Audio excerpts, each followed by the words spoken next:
I'll get to you. Oh, there we go. Oh my. Oh my. I forgot what to do. Oh, look, Gail's here. Gail, good morning. And Barb, good morning. Oh my goodness. Oh my goodness. What a day. Oh, and Bella's up there. Diane, I saw you yesterday. Good morning. Um, Bella's up here barking at the people walking on the sidewalk because that is her sidewalk. It is her territory. They're not supposed to be there. If she gets to be too much, I'll bring her down. Doug is here. Doug is here.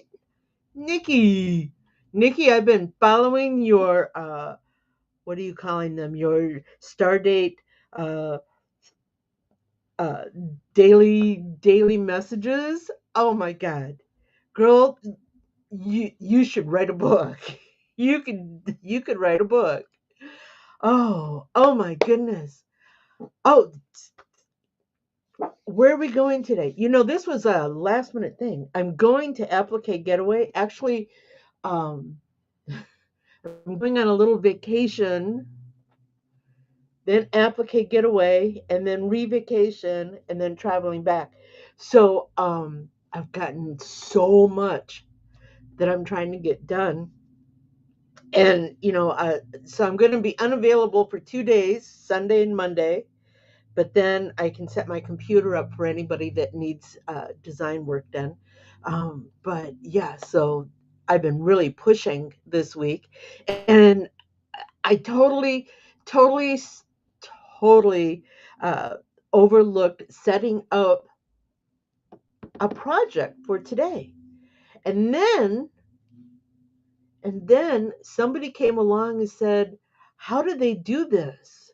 And I thought, "Oh my goodness, let's find out how do they do this." So what is this? This is 3D freestanding 3D patches. And the really cool thing about this is you do not have to do just lettering. And the lettering doesn't have to be like a script that's all tied in. You can do individual parts as a patch. Art!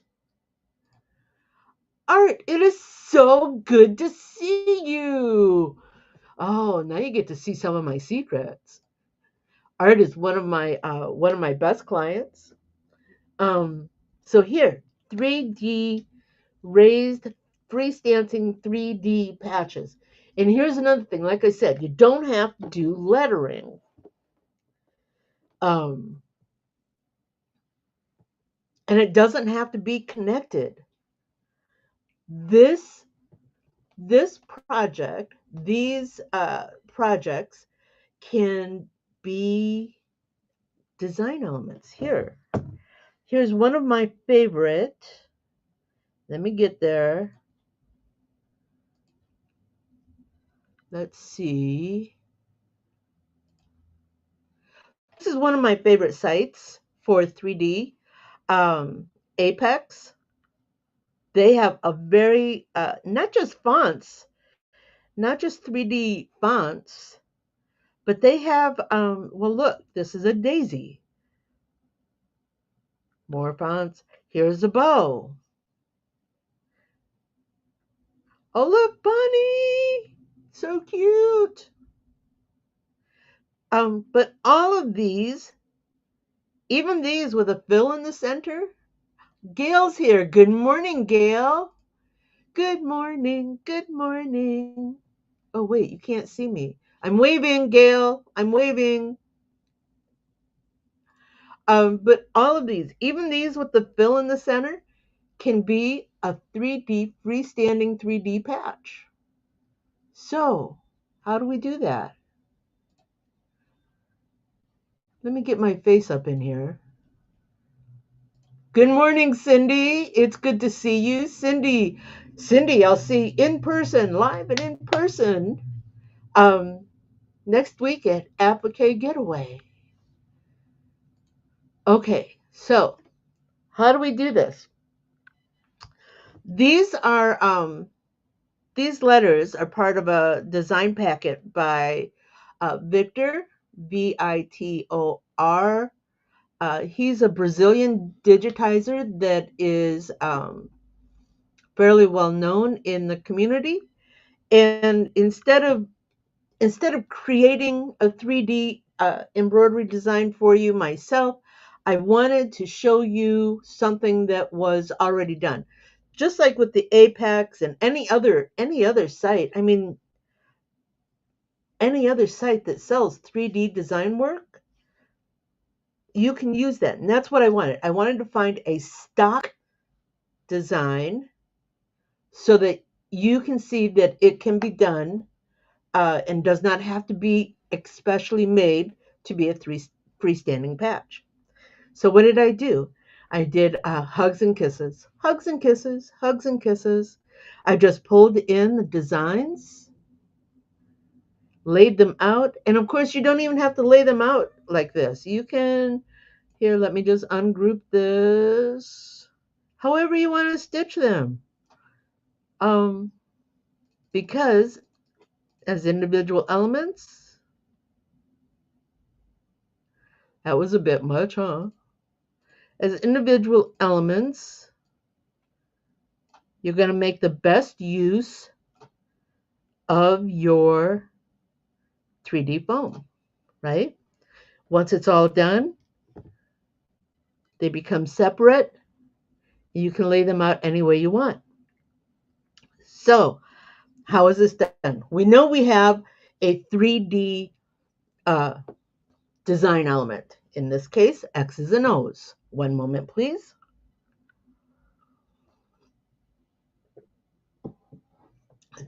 And we need to stitch them on the embroidery machine. But how do we do that and still support the embroidery with the understanding that when it comes off the machine, we're going to dispose of whatever support there is to make the letters or the element stand on its own. Okay, so I did this 3 times. The first time I used, let me get myself up here. I used the scrim felt. Um, as you may know, Cindy.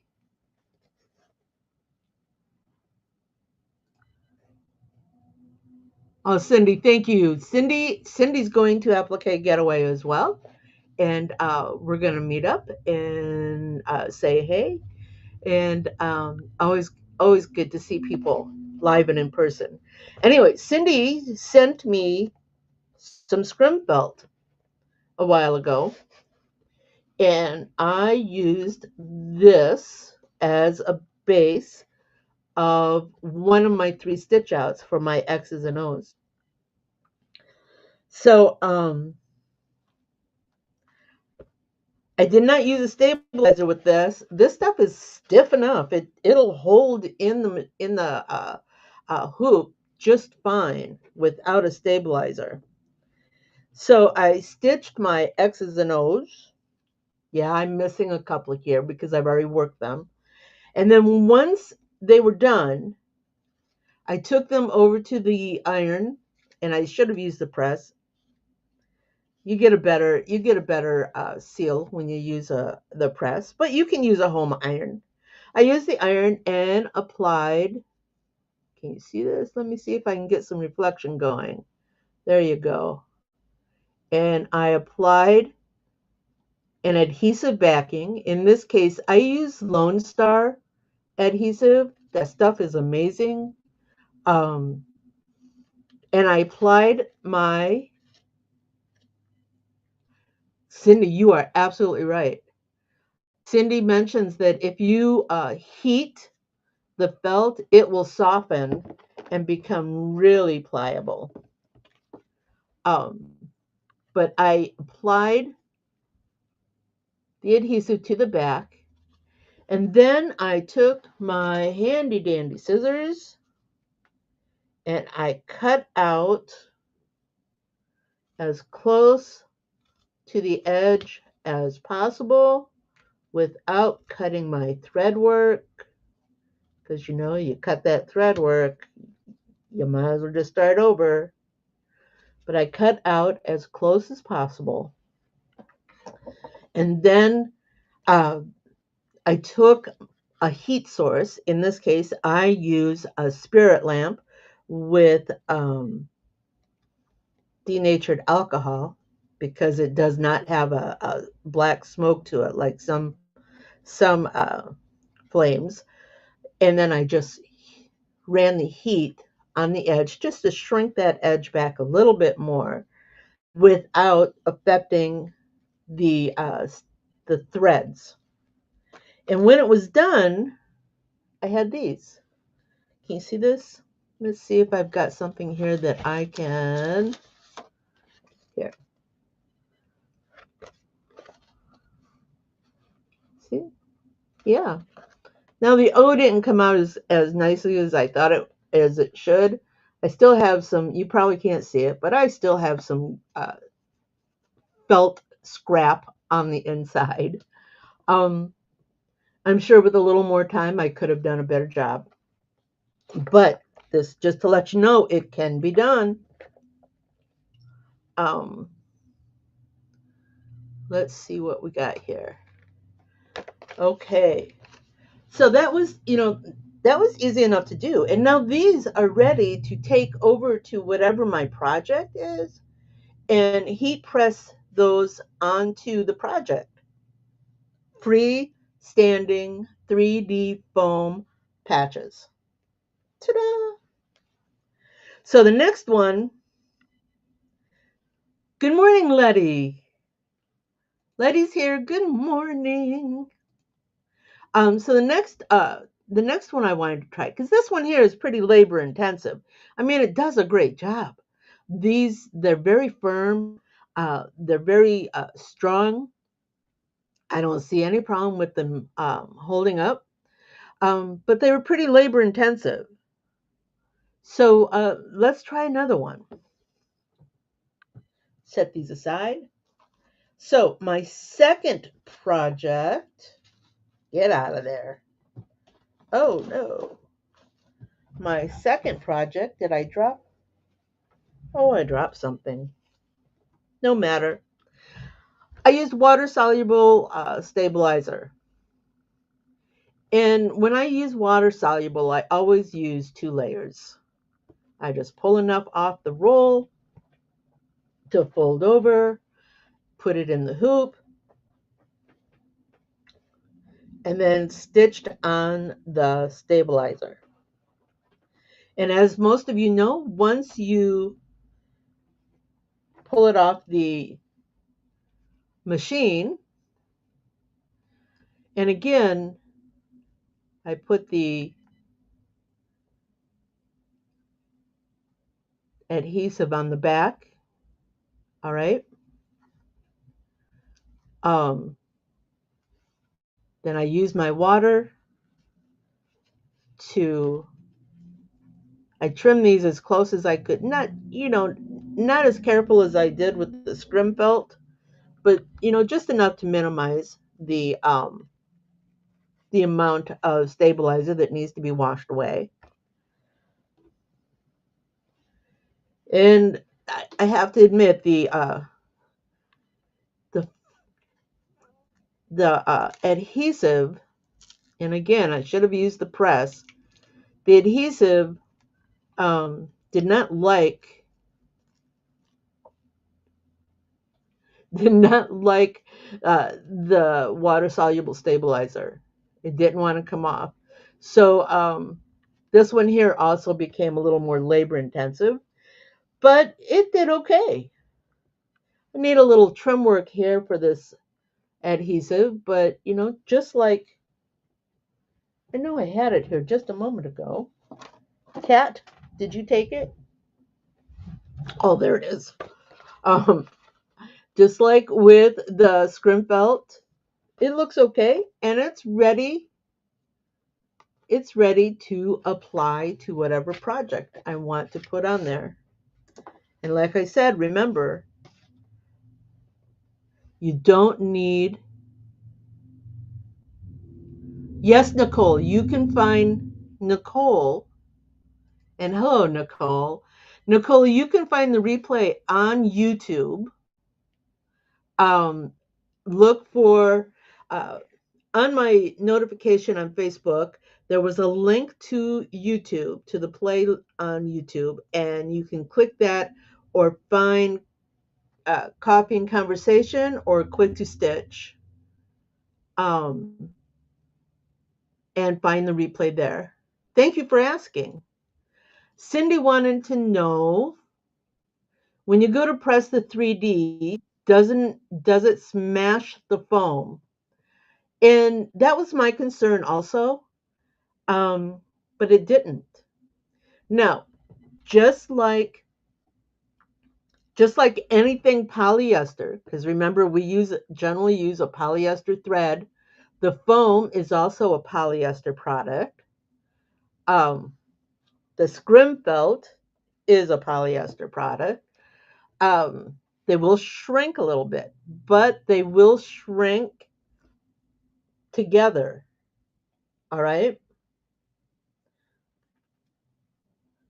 I did not have any problem pressing these. Now remember, you want to make sure that your press is just pressing. You don't want to smash it. You're not trying to, like when you're heat pressing direct to film transfers, you're not trying to embed the project, the ink into the fabric. All you want to do is apply your heat transfer adhesive on the back and then apply the project onto whatever garment.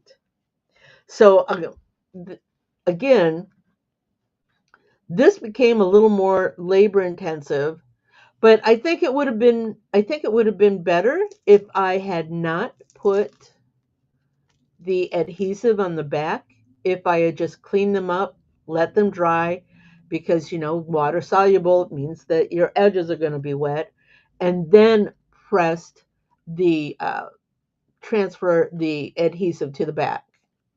That might have been better. And then the last one I did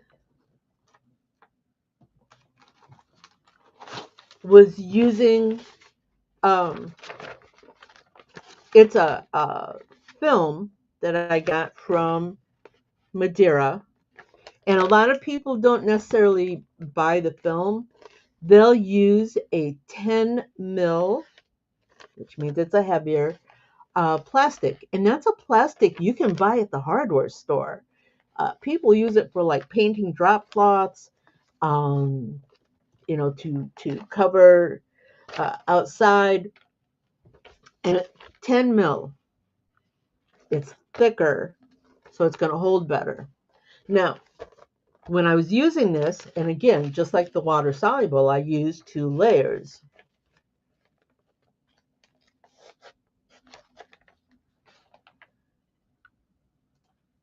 Sorry, Doug. EVA and vinyl acetate, not polyester. It still shrinks, right? Still shrinks. All right. See you next week, Cindy. Oh, a heavier weight trash bag? I can see that working. But just like with the water soluble, I always use 2 layers.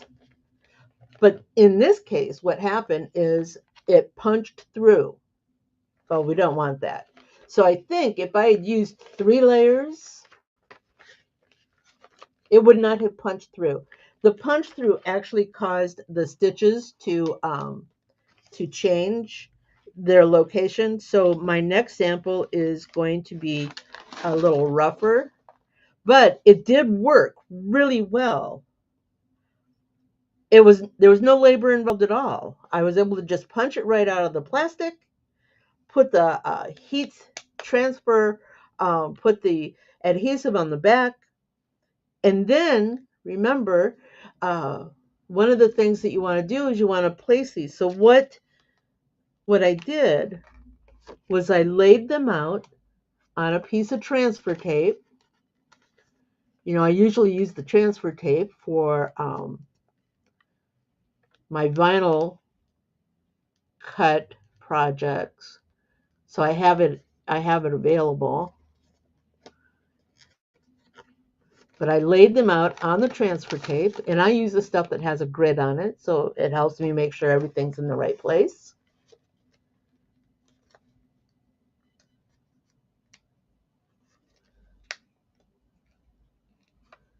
All right, and then I fuss and fight to try. Oh, there we go.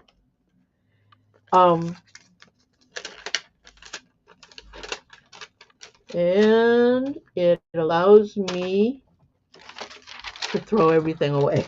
The transfer tape will allow me to take it and place the tape on the garment and heat seal from there. So honestly, and I dropped another letter. Honestly, this is a project that I have put off for a while. I've seen these samples around the internet, and keep thinking, wow, that's kind of cool. I wonder how they do that, and just never did it. Thinking, God, there's probably a lot that goes into it, and it wasn't. It was actually very easy. I use any of my stabilizer um, projects, stabilizer supplies, the water soluble, the plastic film, the scrim felt. You could probably even use a tear and wash. Um, just be sure to, again, use 2 layers, and you just stitch the project like you normally would. You lay out your foam, you embroider it, you clean it up, and apply the adhesive to the back. Easy peasy, lemon squeezy. Um, any questions? Remember, I said I was going to be away for a couple of weeks. Next week, I'm going to try to, at the very least, set up my computer at Applique Getaway so that you can see what's going on in the background. What do you think? Um, and again, any questions about this technique, any other technique, any other questions? Because, I'm always here to give a helping hand wherever I can. Let me, one moment. Yeah, that's me. I have to admit, I was really, really surprised at just how easy this was. I thought it was some big special technique. Um, but yeah, it's really easy. And for anybody, like I said, you don't have to have something custom digitized for this technique. You can use any 3D um, design that you want. Um,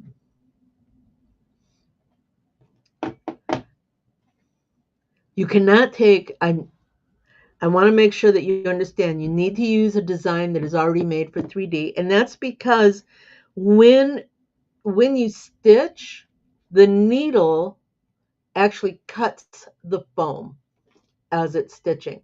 And if you use uh, a standard dot 40 density, the stitches aren't tight enough to cut the foam.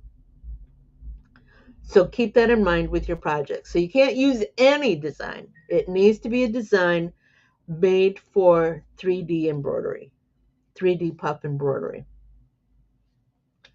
Okay, so I know we're a little bit short today, but I've got so much to do. I've got design work, one of my cats.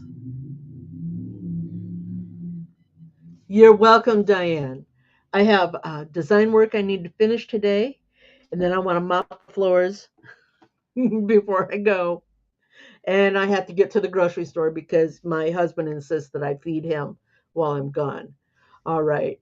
Thank you, Diane. Diane, someday you're going to have to travel down that way so that we can meet up live and in person. You would love Applique Getaway. All right, everybody. I'm going to sign off now. You all have a great week, and we'll see you soon. Bye. Fun? Do you have more questions? Do you want to learn something new? Join me at quicktostitch.com for coffee and conversation, and we'll talk about it. Embroidery machines, designs, and business. Hope to see you soon. Bye now.